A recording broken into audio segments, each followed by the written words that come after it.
Dios es bueno, ¿verdad? ¿Puede tomar asiento, hermano? Siéntese.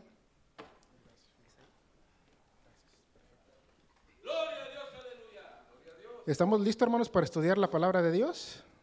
¿Sí trajo su Biblia? A ver, muéstrame su Biblia, a ver si lo trajo. Levántela muy en alto, manténgala en alto, ¿sí? Bien, hermanos. Es de suma importancia, hermanos, que usted cuando venga a la iglesia traiga su Biblia.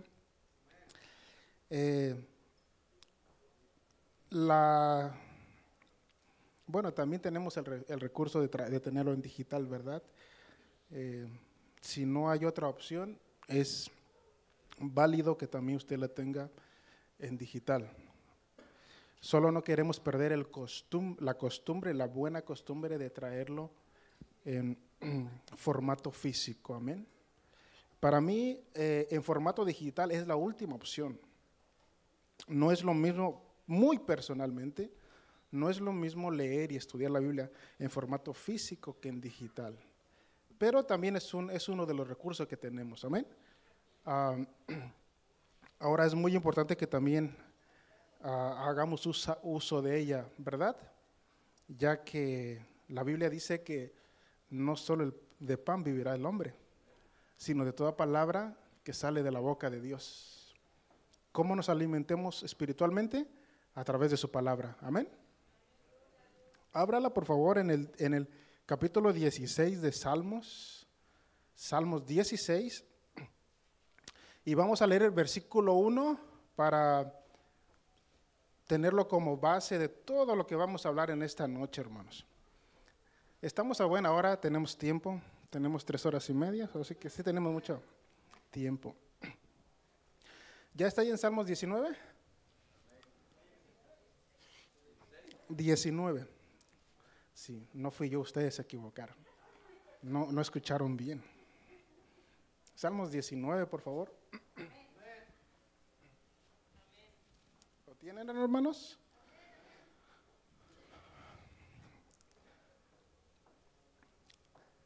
Dice el texto bíblico en el nombre de Jesús: los cielos cuentan la gloria de Dios y el firmamento anuncia la obra de sus manos. Hagamos una oración.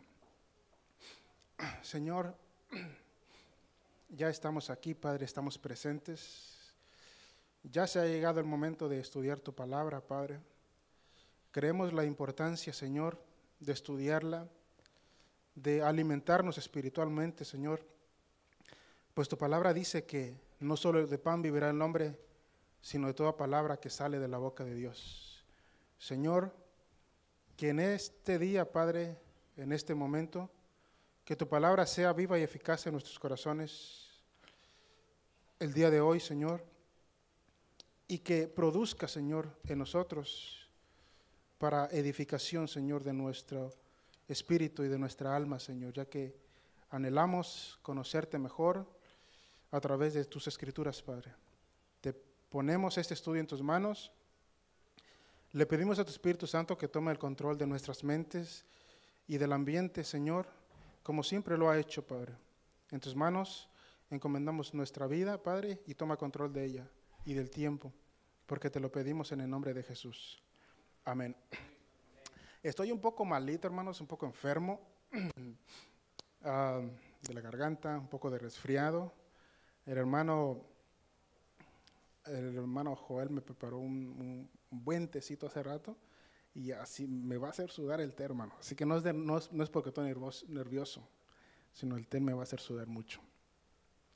Pero gracias a Dios vamos a tocar un tema de suma importancia esta noche, ya que algunos hermanos la semana pasada me hicieron unas preguntas de teología, y las preguntas estaban un poco profundas. Indagamos un poco en el tema y en base a ese diálogo nació esta clase o este pequeño estudio acerca de, ¿cómo se llama esta clase o este estudio? Teología. Levanten la mano quien ha escuchado y quién sabe lo que es teología. Levanten la mano. ¿Quién ha escuchado y quién sabe qué es teología? Muy bien. Bueno, entonces, los que no han escuchado la palabra, hoy van a aprender algo nuevo en esta noche. Amén. Teología, hermanos, es el equivalente a un psicólogo que estudió para psicología. La teología es el estudio de Dios. ¿Qué es la teología? El estudio de Dios, como bien lo vemos en la pantalla, el estudio de Dios. Y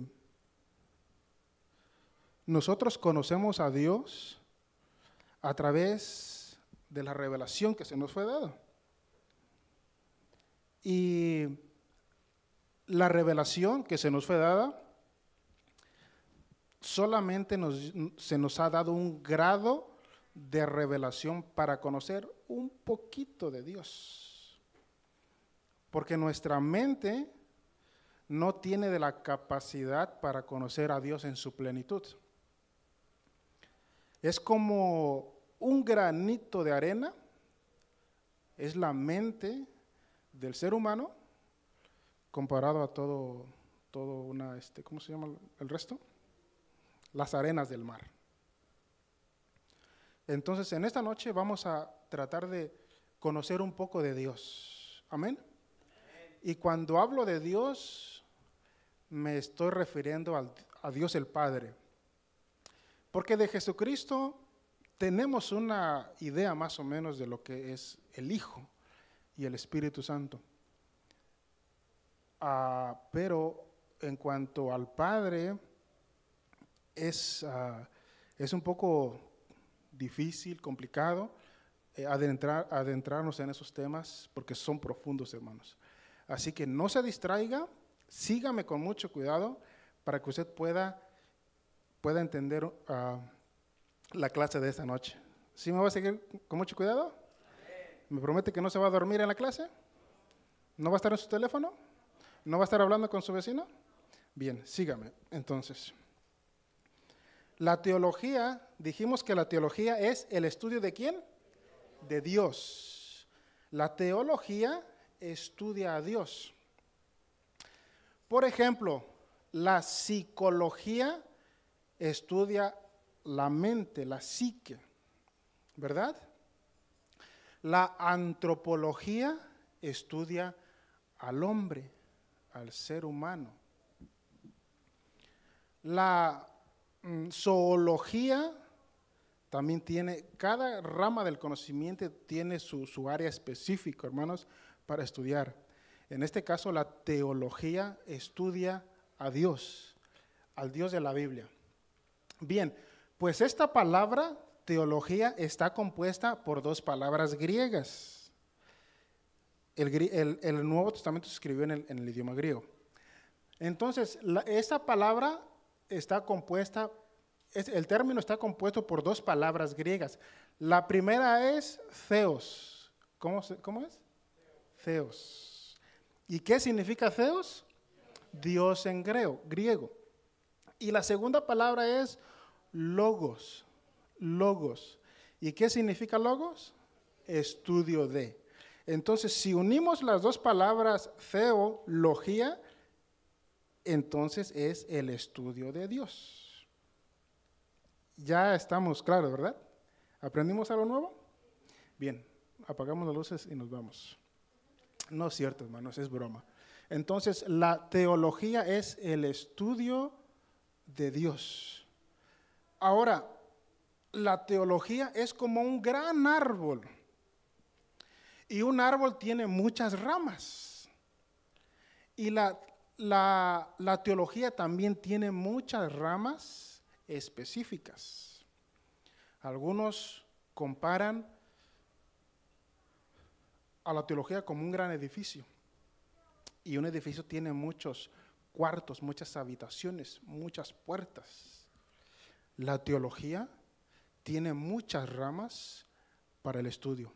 Les voy a presentar 5 de ellas, las más importantes. La primera rama de la teología es la teología, ¿qué dice? La teología propia.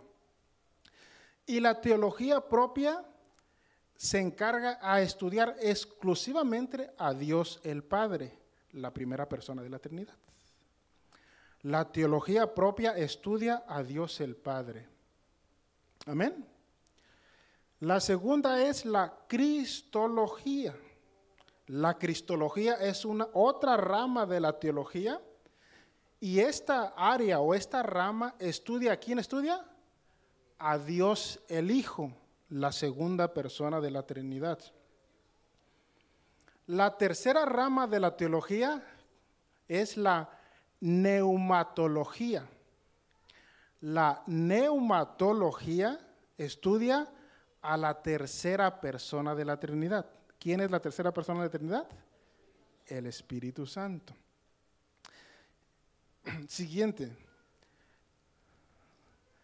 La siguiente rama de la teología es la soteriología. Todas estas palabras son palabras griegas, y la soteriología estudia la salvación. ¿Qué estudia la soteriología? Soteros en griego es salvación. Christos o Christos en griego es Cristo. Entonces la cristología estudia a Cristo, a Jesús. Neuma en griego es espíritu. Entonces la neumatología estudia a el Espíritu Santo.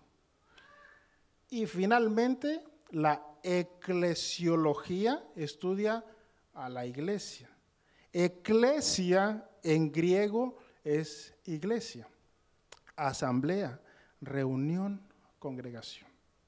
Entonces, si yo me quiero especificar en un área, quiero estudiar un área específica de la teología, la que a mí más me interesa, bueno, ¿quiero saber algo de Cristo? Bueno, pues vamos a estudiar cristología. Y ahí encuentro todo lo que yo quiero saber acerca de la persona de Cristo.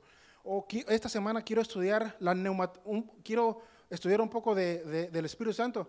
Bueno, vamos a estudiar neumatología. En la neumatología encontramos todo lo que necesitamos saber acerca del Espíritu Santo. Quiero estudiar un poco de la salvación, de Dios hacia el ser humano. Bueno, entonces vamos a estudiar soteriología, y ahí nos da todo lo que necesitamos saber sobre la salvación del ser humano. Quiero estudiar un poco de eclesiología, quiero estudiar un poco acerca de la iglesia. Bueno, vamos a eclesiología, ahí nos da todo lo que necesitamos saber acerca de la iglesia. Pues en esta noche vamos a estudiar teología propia, porque vamos a estudiar a Dios el Padre. ¿Ahora sí está listo? ¿Sí? Estas son 5 de las principales. Hay muchísimas áreas más que estudiar, hermano. Vamos a estudiar a Dios el Padre, la primera persona de la Trinidad. El conocimiento de Dios. Hay 2 fuentes para llegar a conocer a Dios. 2 vías, 2 puentes, 2 revelaciones para llegar a conocer al Dios de la Biblia. ¿Cómo se llama la primera fuente? La revelación natural, o también se llama revelación general. ¿Cómo se llama, Fanuel? ¿Revelación qué? Natural. Esta revelación natural, dice el texto bíblico, Romanos 1, 19 y 20, porque lo que de Dios se conoce les es manifiesto, pues Dios se lo dio a conocer. Porque las cosas invisibles de Él, su eterno poder y deidad, se hacen, ¿qué dice? Claramente visible desde la creación, el mundo. El ser humano puede llegar a conocer a Dios a través de lo creado. Detrás de un edificio hay un arquitecto que lo diseñó, ¿verdad? Detrás de una pintura hay un pintor. Detrás de un reloj hay un relojero. Detrás de cada diseño que nosotros vemos con nuestros ojos, detrás de ese diseño, lógicamente, tiene que haber un diseñador. Pues detrás del universo, lógicamente, tiene que haber un creador. Y ese creador es el Dios de la Biblia. Ahora, nosotros, hermanos, cuando analizamos el universo, el cosmos es mundo, hay dos mundos. El macrocosmos, que es todo el universo, y está el microcosmos, que son las pequeñísimas partículas, como el átomo, las moléculas, los neutrones, los protones, etc. Gracias, hermana. Entonces, el ser humano puede llegar a conocer intelectualmente a un Dios, porque detrás de una creación hay un creador. Pero esa revelación no es suficiente para el ser humano. Hay otra fuente más específica para llegar a conocer a Dios un poquito más de lo que nos muestra la creación.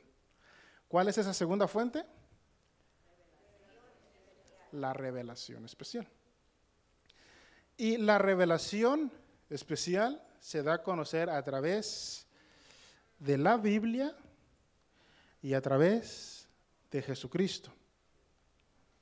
Jesucristo es la revelación especial. Porque nosotros en la revelación natural podemos concluir que detrás de la creación está un creador. Por naturaleza, el ser humano sabe que existe una fuerza, un poder, una deidad, una divinidad superior a él. Por naturaleza. ¿Por qué creen que todos los antiguos en el pasado, todos, les decía en su interior de que existe algo superior a ellos? Algunos le llaman una fuerza externa, otros le llaman un poder divino, otros la divinidad. Y por eso las imágenes, porque ellos como saben que hay algo exterior, pero como no lo pueden ver ni palpar, ellos se imaginan y se inventan ídolos para poder ver o llegar a esas deidades y a través de esos ídolos poder llegar o darle culto a esas deidades que él sabe que existen. Entonces por eso vienen las imágenes, porque la gente en su interior sabe que hay una fuerza externa que tiene que rendirle culto. Pero como no lo pueden ver, pues se forman una imagen, la adoran, la veneran, y ahí es donde está la idolatría. Entonces, como eso no es suficiente, entonces por eso Dios envió a Jesucristo a este mundo para que a través de Jesucristo ya podamos llegar a ese Dios verdadero. ¿Qué dice la Biblia? Y nadie viene al Padre, si no es a través de ¿quién? De Jesucristo. Jesucristo nos toma de la mano y nos lleva hacia el Padre para presentarnos delante de Él. Ya en Jesucristo ya no hay imágenes, ya no hay ídolos, porque ahora Jesucristo, a través de Él, podemos llegar a conocer al Padre y tener una relación, una comunión de Padre e Hijo. Esa es la revelación especial. Y todos nosotros Dios le ha placido revelarnos a su Hijo Jesucristo. Y a través de Él llegar a conocer al Padre Celestial, nuestro Dios Creador. Ahora, hermanos, ya sabemos que Dios existe, no intelectualmente a través de la creación, Ahora lo conocemos por experiencia, porque hemos probado un poco de Él. Hemos tenido una relación de amistad entre Dios y nosotros. Y ahora estamos completamente convencidos de que Dios existe, que es real y que vive en nuestros corazones a través de la revelación especial. A través de la revelación especial podemos llegar a conocer un poco del Dios de la Biblia. La gran pregunta: ¿quién es Dios? Jesucristo nos lleva a conocer a Dios. Ya lo conocimos a través de Jesús y a través de la Escritura. Pero ahora yo quiero saber un poco de ese Dios creador. Si Él me creó, pues yo quiero saber un poco de Él. ¿Cómo es Dios? ¿Quién es Dios y cómo es Dios? ¿Cómo se parece Dios? ¿Qué forma tiene Dios? Yo quisiera saber un poco de Dios. ¿Quisiera saber usted un poco de Dios? ¿Sí? Tratemos de saber un poco de Dios. Dios es. ¿Se acuerdan cuando Moisés se encuentra con Dios y Dios está tratando de convencer a Moisés para que vaya a Egipto y saque al pueblo de la esclavitud? Moisés no quiere ir al principio. Entonces Dios está tratando de convencer a Moisés. Finalmente, Dios convence a Moisés, porque Dios es más fuerte que nosotros. Nosotros nos resistimos mucho tiempo a Dios, ¿verdad? Mucho tiempo le resistimos. Nos estaba convenciendo de venir a sus caminos y nosotros no queríamos. Pero hasta que un día Dios nos venció. Fue más fuerte que nosotros. Y no tuvimos otra opción que caer de rodillas delante de su presencia y pedirle perdón por todas las faltas que habíamos cometido.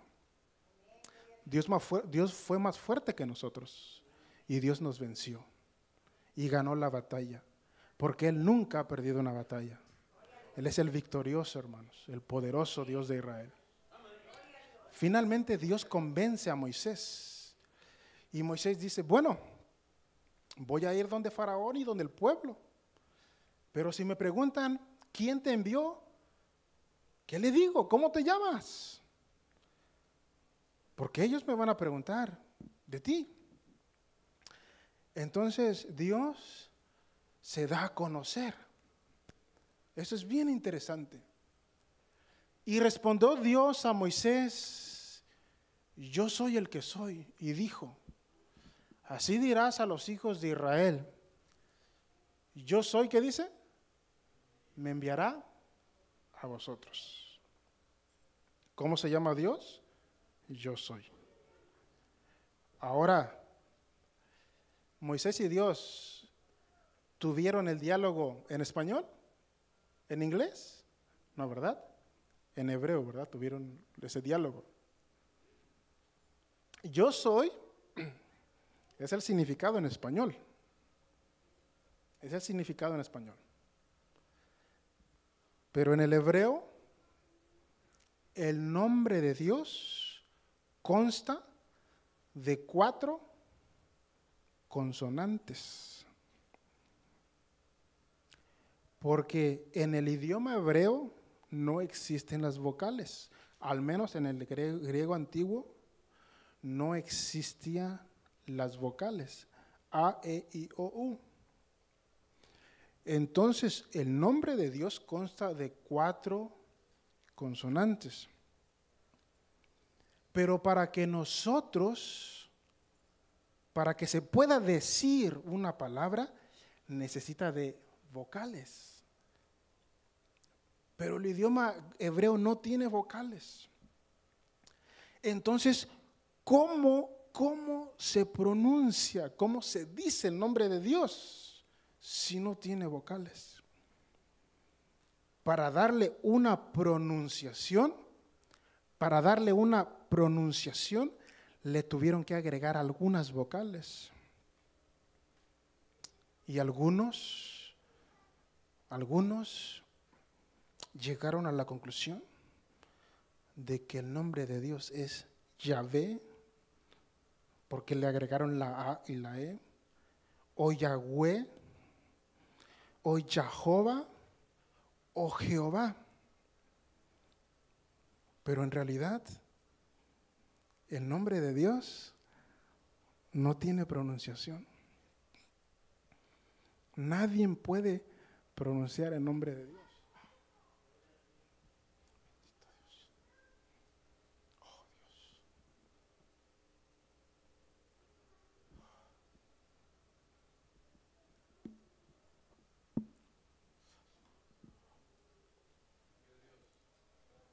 ¿Cómo se llama Dios? ¿Cómo se llama Dios?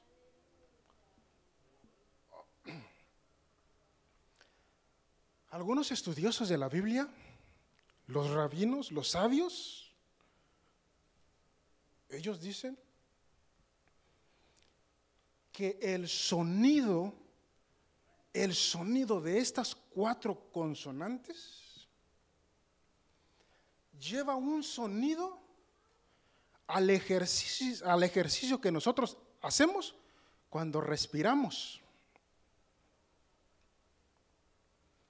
Y cuando el mismo sonido, hermanos, el mismo sonido de estas 4 consonantes es el mismo sonido que nosotros producimos cuando inhalamos y exhalamos. Inhalamos y exhalamos. Entonces, todo ser humano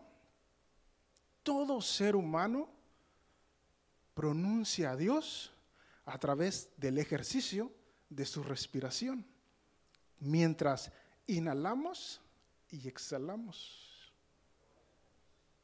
Todo ser humano pronuncia el nombre de Dios a través de nuestra respiración. Y todo lo que respire, alabe al Señor. Todos alaban a Dios, hermanos, algunos consciente o inconscientemente a través de nuestra respiración. Cuando inhalamos y exhalamos, le estamos dando gloria a Dios. Le estamos dando gloria a Dios, hermanos. Impresionante. Por eso tiene mucho sentido cuando el salmista dice, y todo lo que respire, alabe al Señor. Alabe al Señor. Ahora, pero nadie, con palabras, nadie puede pronunciar el nombre de Dios, porque nadie sabe con exactitud cómo se llama Dios. El único que sabía cómo se llamaba y el único que sabía pronunciar el nombre de Dios era el sumo sacerdote en la antigüedad. Porque antes de ofrecer el sacrificio, él pronunciaba 10 veces el nombre de Dios.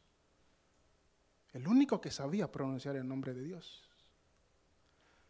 Ahora, los estudiosos, los rabinos ortodoxos, los más pegados a las Escrituras, a obedecer a Dios, ellos dicen, hermanos, que nuestros labios no pueden pronunciar a Dios porque estamos frente a un Dios 3 veces santos y nuestros labios son impuros, hermanos. Que nuestras mejorcitas obras son como trapos de inmundicia delante de Dios. Entonces los rabinos dicen, no podemos pronunciar a Dios porque su Dios es 3 veces santo y nuestros labios son impuros.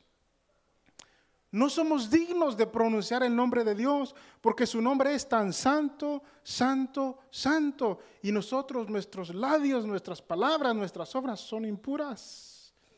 No somos dignos de pronunciar el nombre de Dios. Entonces, como ellos no se sienten dignos de pronunciar el nombre de Dios, tuvieron que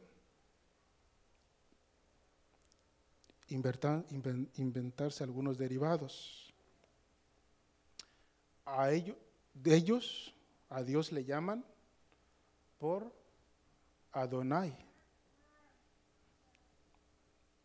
porque sus labios son tan impuros y porque no son dignos de pronunciar el nombre de un Dios 3 veces santo.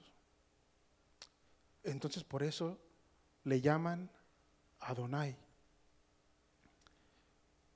o el Edom. ¿Qué significa Adonai? Adonai significa el Señor o mi Señor, mi amo. Jesús es mi Adonai, es mi Señor, quien gobierna mi vida. Segundo nombre o pronombre es Elohim. Elohim. ¿Y qué significa esta palabra o este nombre? El Eterno. El Eterno. Le llaman Adonai, el Señor, o Elohim. En realidad Elohim quiere decir dioses, Dios, pero en una forma trascendente, habla de su eternidad, el eterno Dios.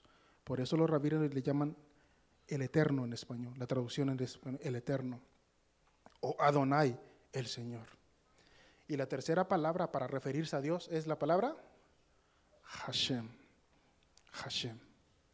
Hashem significa su nombre, su nombre. Dios es el Adonai de nuestras vidas.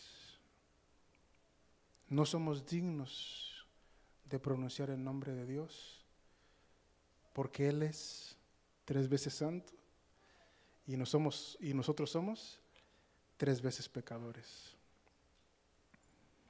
Si nosotros entendiéramos, hermano, lo que implica el significado de Dios, quién es Dios, híjole, a veces estamos muy lejos de la realidad, hermanos, porque Dios es digno, Dios es reverente, Dios es majestuoso, Dios es poderoso, hermanos, y no somos dignos de estar delante de su presencia. No somos dignos de estar delante de un Dios santo, 3 veces santo, hermanos. Y por eso le llamamos Adonai, el Adonai de nuestras vidas, el dueño de nuestras vidas.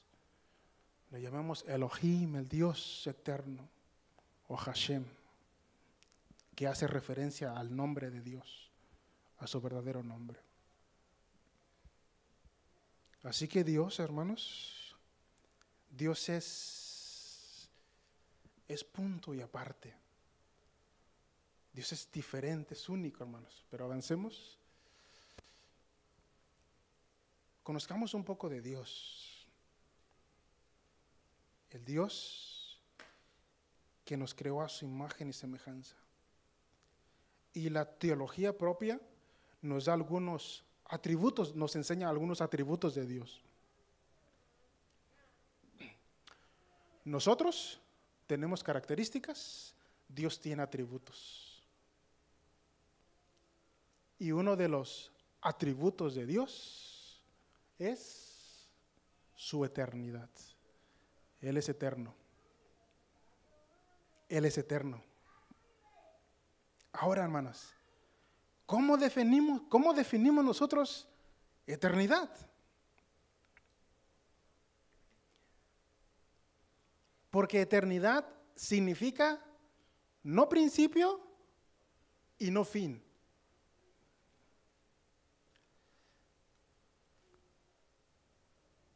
Finito significa que si hubo un principio, aquí hay una pared y ese es el principio. Y la otra pared es el final, principio y fin. Pero eternidad implica que no hay una pared de este lado y no hay otra pared de este lado. Eso quiere decir que no hay un final. No hay un final en el futuro y no hay un principio en el pasado. De hecho, no existe el pasado, tampoco el futuro en la eternidad. porque en la eternidad no hay tiempo. Por eso la Biblia dice que para Dios un día es como 1000 años y 1000 años como un día. Porque en realidad no existe el tiempo, hermanos, en la eternidad. Nosotros sí tuvimos un principio cuando nacimos y tendremos un fin, ¿verdad? Cuando muramos. Pero Dios no tuvo un principio. Pero entonces, ¿cuándo empezó a existir Dios? No tuvo un principio. Pero entonces, ¿cómo o quién creó a Dios? Dios es eterno. ¿Cómo concilias eso? ¿Y cuándo se va a acabar Dios? ¿O cuándo va a morir Dios? Dios es eterno. ¿Cómo concilias? ¿Cómo te metes eso en tu cabecita? Impresionante, hermanos. Impresionante. Yo sé que tuvo un principio y tendrá un final. Y pasaré a la historia. Pero Dios no nació.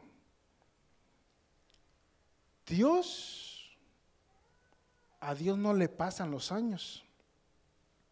Dios no se vuelve viejito.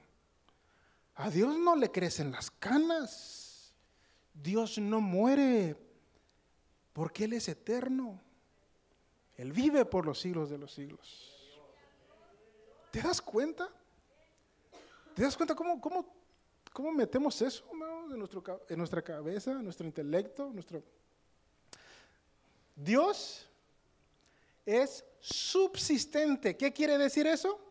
Que Dios no necesitó de algo o de alguien más para existir o para vivir para vivir. Nosotros necesitamos de nuestro papá y de nuestra mamá para venir a la existencia. Cuando nacimos, necesitamos de agua y alimento para poder sobrevivir. Si no me cree, no coma en 15 días. A ver qué pasa. Pero Dios no necesitó ni de un papá, ni de una mamá, ni de alimentos, ni de agua para poder existir. Toda la creación dependemos de otros o de otras cosas, objetos, personas, para poder sobrevivir. Pero Dios no. Dios no, hermanos. Dios no está pensando, ¿qué voy a comer mañana? ¿O cuándo voy a pagar la renta? Porque Dios no tiene necesidad de eso. Dios subsiste en sí mismo, porque Él es la fuente de la vida, hermanos. 2, Dios es atemporal. Dios está fuera del tiempo y del espacio.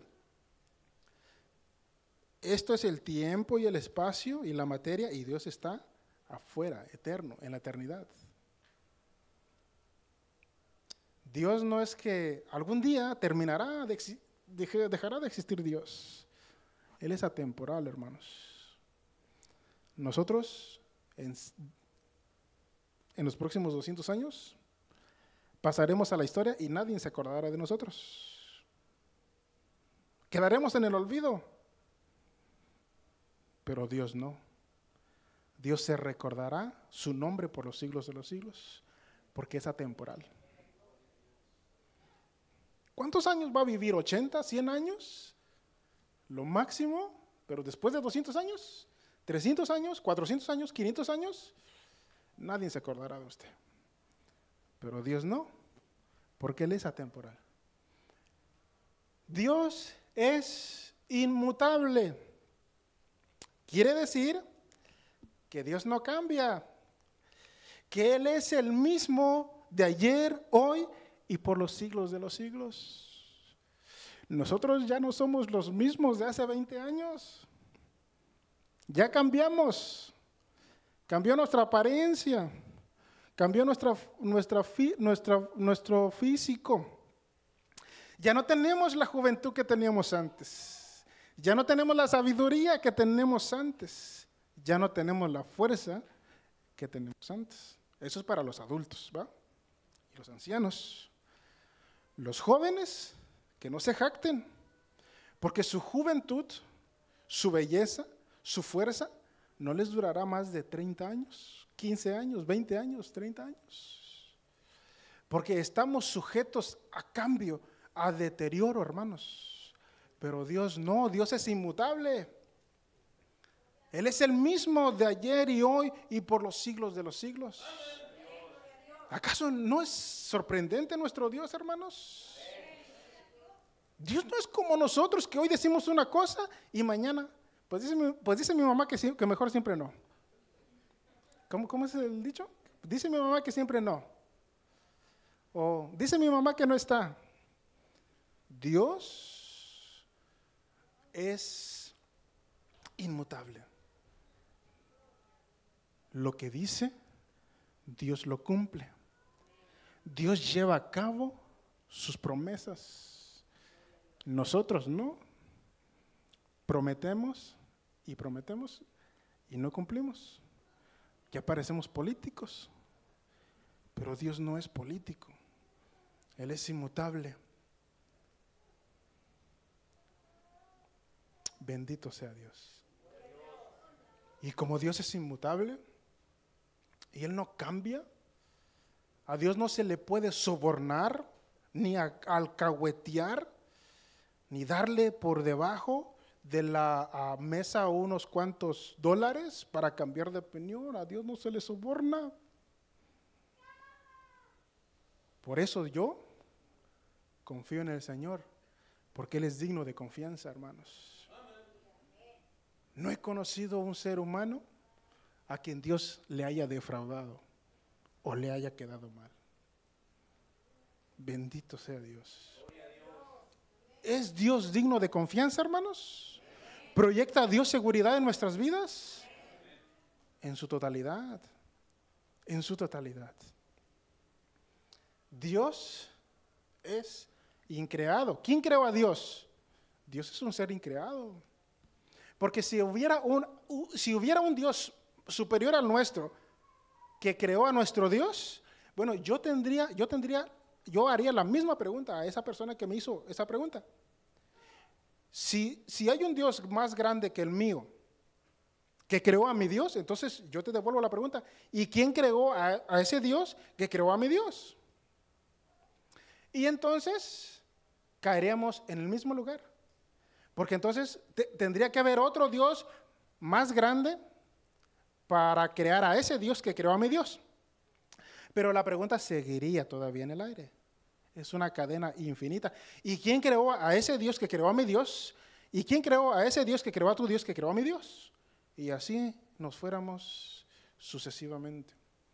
Por eso el filósofo Tomás de Aquino dice, es necesario que haya un primer motor inamovible, una primera fuente de donde se desprenden todas las demás causas, todas las demás fuentes. Y ese primer motor es el Dios de la Biblia, porque Él es eterno. Y todo se deriva, se desprende de Él, hermanos. Pero avancemos porque ya va a ser tarde. Entonces Dios es trascendente, hermanos. Dios es omnipotente. ¿Sí saben qué significa eso, verdad? Dios es infinito, Dios es único, Dios es necesario. Dios es necesario. ¿Cómo es Dios?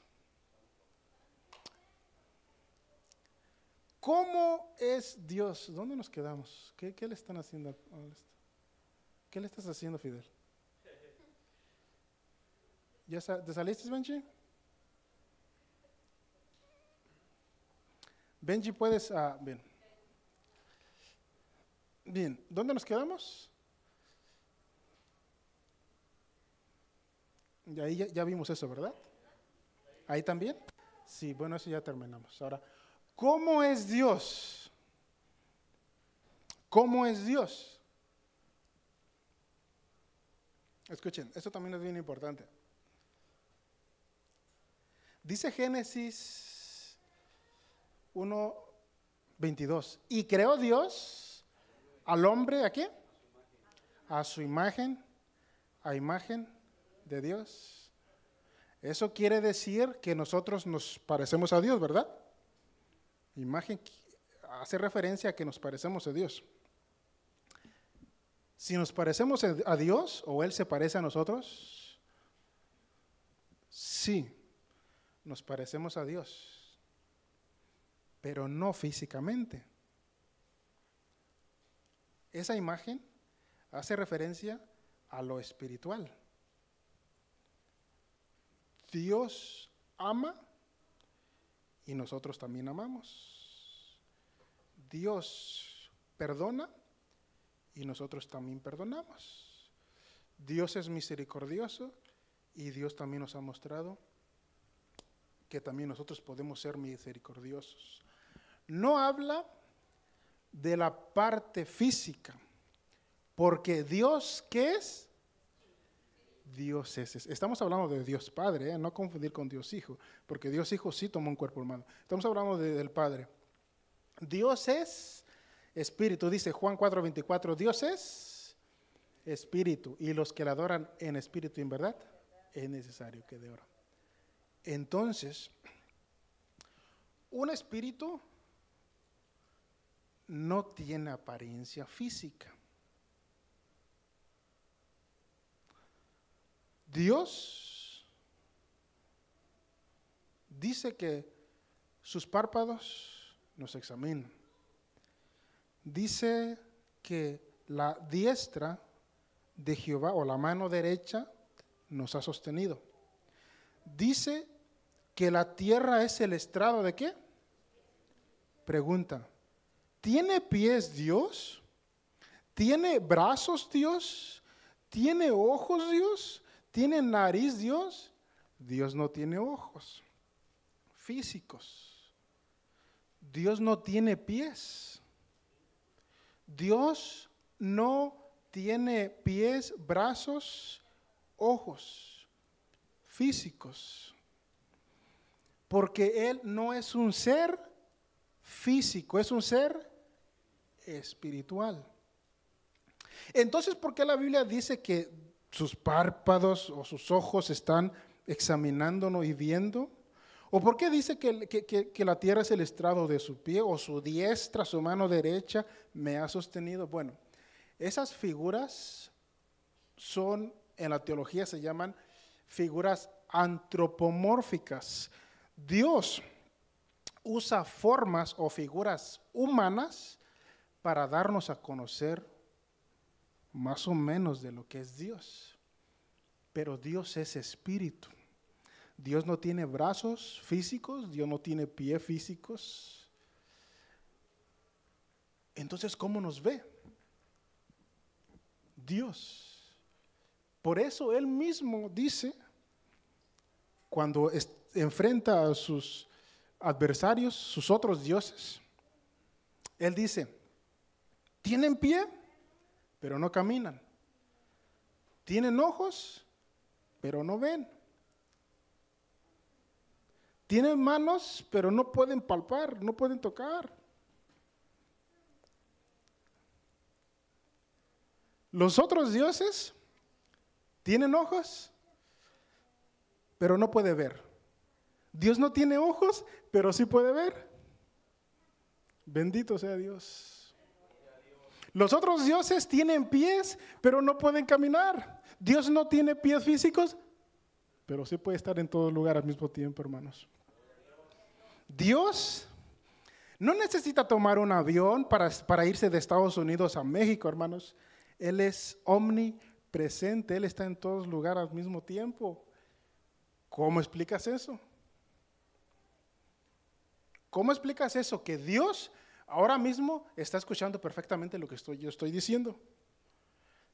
Pero en otras partes del mundo hay otros cristianos reunidos en otras congregaciones y a ellos también los está escuchando.